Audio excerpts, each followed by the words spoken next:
I just saw the trailer for that new sci-fi movie. Honestly, it looks sick.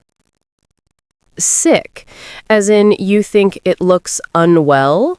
Or are you using the modern, completely inverted meaning of excellent?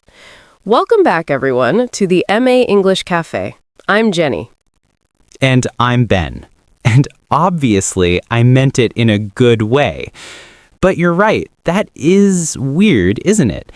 We took a word that means ill and decided it means amazing. Ever wonder if Shakespeare would understand a single thing we say? Like, if you told him your plans were to Netflix and chill, he'd probably think you were talking about some kind of magical frozen fishing net. He would be utterly baffled.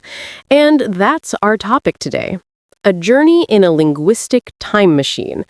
We're going to explore how common English phrases have dramatically evolved over time. The language we use is like a living fossil record, full of hidden stories and shocking transformations. Okay, I'm in. So, you're telling me some of the words I use every day meant something completely different a few centuries ago? Completely. Let's start with the one you just used, sick, and its cousin, cool. For hundreds of years, cool was just about temperature, and sick was just about being ill. But then, in the 20th century, subcultures, like jazz musicians, started using cool to mean something fashionable or admirable. Sick followed a similar path much later in skate and surf culture. They took a negative word and flipped it to mean something so good, it's almost unbelievable. So it's like a secret code that eventually everyone learned? It makes sense. If you say something is cool, you're saying it's calm, not heated, not stressed. It has a good vibe. Exactly. The new meaning is often a metaphor for the original. But some phrases have much more specific historical origins. For example, what about spill the beans? To reveal a secret. Okay, you went to a surprise party for Sarah. Now spill the beans. How was it? Right. But why beans? Why not spill the potatoes or spill the sand? One of the most popular theories goes back to ancient Greece. Some secret societies would vote on new members using beans. A white bean for yes, a black bean for no. The beans were cast in a jar, and the result was supposed to be kept secret until the official count. If someone clumsy knocked over the jar and spilled the beans, the secret was revealed prematurely. No way! So every time I ask someone to spill the beans, I'm accidentally referencing an ancient Greek voting mishap? That is so cool. Or should I say, sick. Precisely. The history is hidden in plain sight. Now, let's go a little darker. What about the phrase, kick the bucket? A slightly comical way to say to die. It sounds so casual for such a serious event. Where did that come from? There are a couple of grim theories. The most common one relates to a method of hanging where the person would stand on an overturned bucket. To complete the act, they would kick the bucket away. Wow. That's much more literal and morbid than I was expecting. I always pictured someone literally just kicking a bucket in a field. It's amazing how time can strip away the dark origins and leave us with the quirky, almost lighthearted phrase. Now, some phrases don't just change their meaning, they fall out of fashion completely, becoming linguistic dinosaurs. Have you ever heard someone unironically describe something as the cat's pajamas? Only in old black and white movies. It means something is excellent, the best of the best.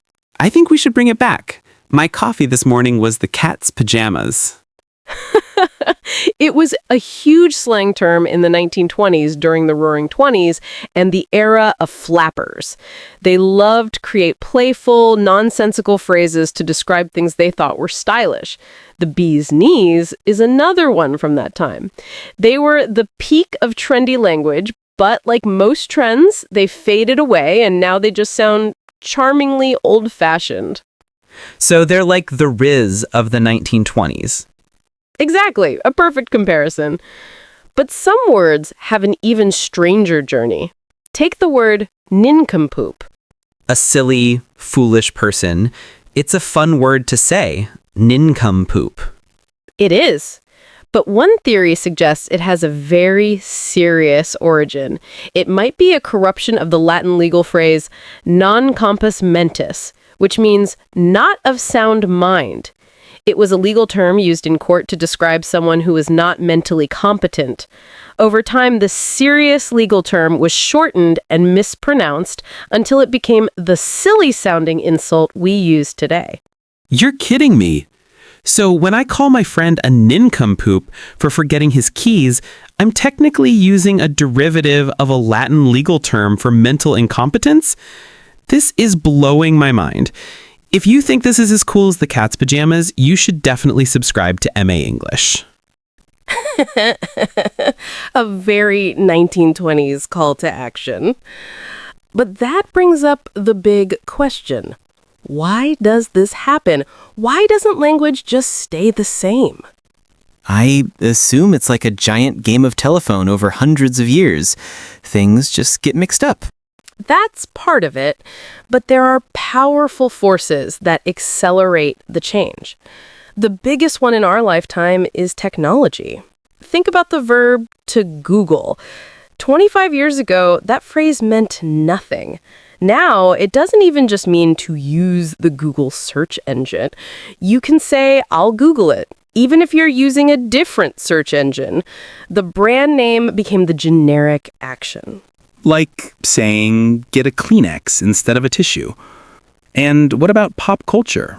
I hear new words on social media every week. Riz, slay, no cap. They seem to appear overnight. Exactly. Pop culture and media are like incubators for new phrases. A term can go from a niche online community to global usage in a matter of months. But this speed also means they can disappear just as quickly.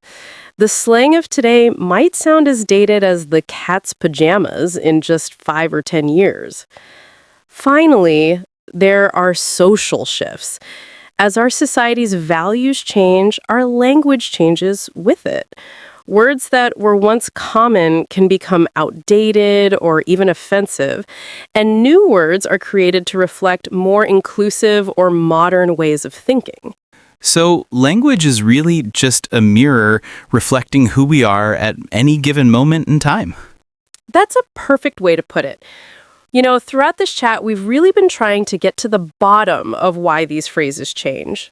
That seems like a good candidate for our language spotlight. I agree.